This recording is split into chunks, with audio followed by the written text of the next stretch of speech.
Salutare fan Lego Star Wars!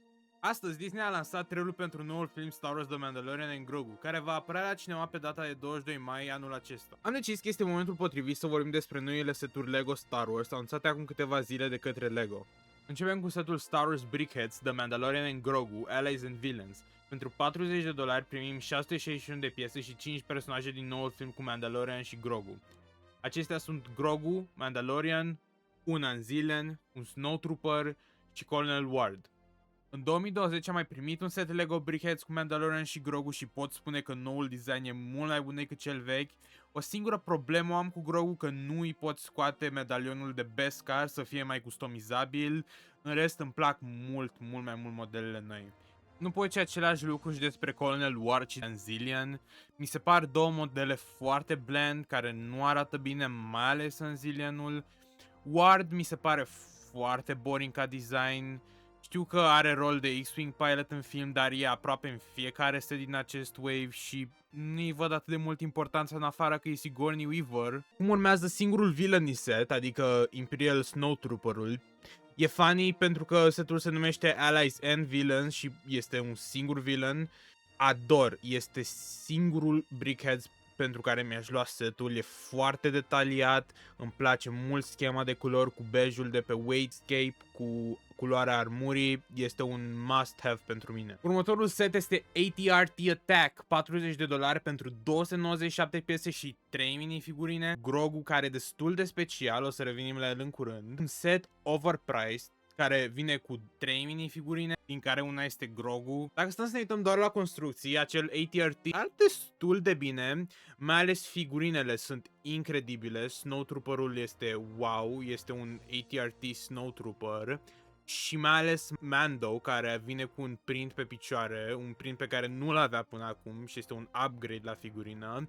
Și cel mai mare upgrade vine la figurina lui Grogu, care a primit un mold nou pentru corp, care e mult mai accurate decât este cel vechi, care era un mold de copil bebeluș Lego normal. Așa că overall nu e un set rău, dar faptul că e $40 pentru ce oferă este mai rău ca Battle Pack-ul din august. Următorul set este New Republic X-Wing Starfighter. Acesta va costa $60 și va veni cu 558 de piese.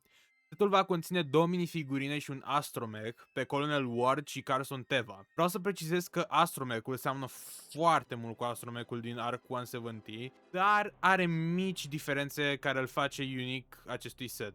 Carson Teva este un personaj din Mandalorian care apare destul de des, iar Colonel Ward este noul personaj din film despre care nu știm foarte multe. Overall, build-ul mi se pare un upgrade față de X-Wing-ul lui Luke din 2021, mai ales la bot și faptul că are un retractable landing system. Singurul lucru care nu îmi place și e un downside sunt star shooter-ele de pe aripi, sunt oribile și eu le-aș scoate dacă aș construi acest set. Îmi place să-l cumpăr, dar cel mai probabil la o reducere. Următorul set este Anzilian Starship, va costa $75, va avea 701 piese și va veni cu 3 minifigurine, 4 dacă luăm în calcul și Battle Droid-ul pe care poți să-l construiești în această navă. Figurinele sunt 2 Anzilian, punctul meu de vedere prea puțin pentru numărul de minifigurine, pentru că nu sunt minifigurine. Și cu Grogu. Grogu care are un alt print pe corp, un print cu armura de Beskar, medalionul de Beskar pe care l-a primit la sfârșitul sezonului 3 din Mandalorian. Îmi place că nu e același print pe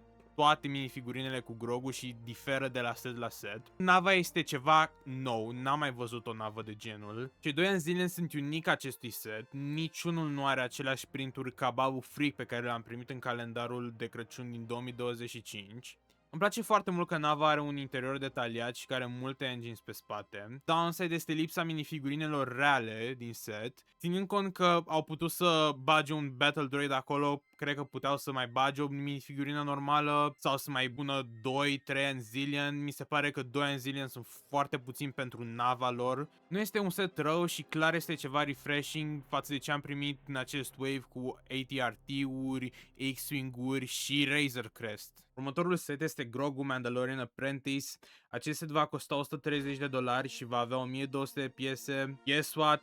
Alt buildable Grogu, deja e al 4-lea buildable Grogu pe care îl primim și deja a devenit destul de repetitiv, lumea nu mai e interesată de buildable Grogu și cel mai mare downside al acestui set este că încă poți găsi setul din 2020 cu buildable Grogu la 60-70 de dolari, când acesta este la 130 și mare diferență nu este. Ce are acest set și nu are setul vechi sunt niște piese netede pentru haină ca să o facă mai realistă și mai detaliată.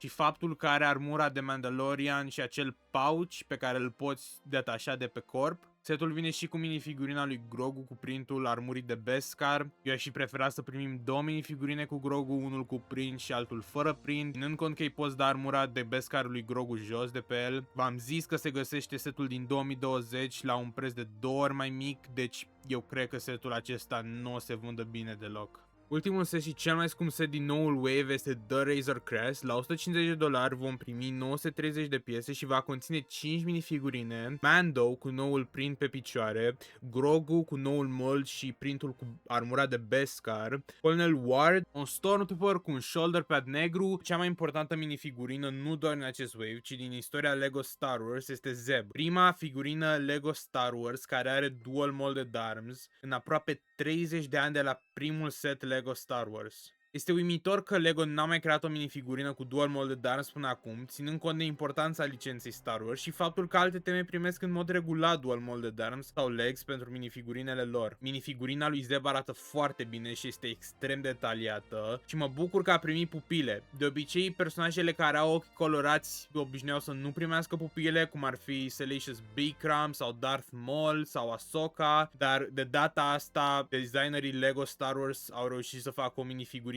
extraordinară. Să vorbim și despre Razor Crest. Din păcate a fost downsized masiv față de setul din 2020, dar ca design îmi place mult mai mult. Noile engines, care sunt mult mai accurate cu nava din filme și din serial, arată incredibil și windscreen-ul printat cu piesele galbene care fac nava să iasă în evidență arată extraordinar de bine. Singurul lucru care nu-mi place la această navă este mărimea, este mult mai mică decât nava din 2020, interiorul fiind practic neexistent. Și faptul că are niște statutere lângă engines care nu arată bine deloc, dar acestea se pot scoate foarte ușor. Dacă nava nu era downsized, un lucru prin care trec foarte multe seturi Lego Star Wars, atunci aș fi luat-o la 150 de dolari. Acum voi mai aștepta, o voi lua la reducere pentru că vreau neapărat minifigurina cu Zeb, dar overall setul nu e așa de rău. Puțin overpriced, dar faptul că primim prima minifigurină cu dual molded arms este incredibil. Dacă nu era atât de downsized, nava clar era cel mai bun model de Razor Crest playset, dar Lego a ales să micșoreze și această navă, așa că voi aștepta pentru un preț mai bun. Acestea au fost toate seturile din noul Wave dedicat filmului The Mandalorian and Grogu. Scrieți-mi în secțiunea de comentarii care seturi v-au plăcut și care seturi nu v-au plăcut. Ne vom revedea data viitoare cu review la alte seturi Lego.